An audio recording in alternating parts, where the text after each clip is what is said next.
Okay, for the recipe, tablespoons of minced onion. So I have a half an onion here, so of course I'm just going to cut off a portion of it to use, and here's how we can do it. Okay, so get your onion, and I just go ahead and take about that much off the side and set that part aside. This would be about 2 tablespoons. If you have a little bit more, that's fine. You can set it aside and use it for something else. Just go ahead and grab that and go across the grain, and that'll start it getting into the smaller diced pieces.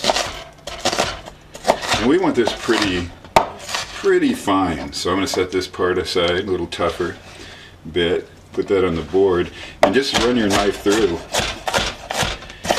this direction. And I like to bunch it back up again. Just run your knife through it again.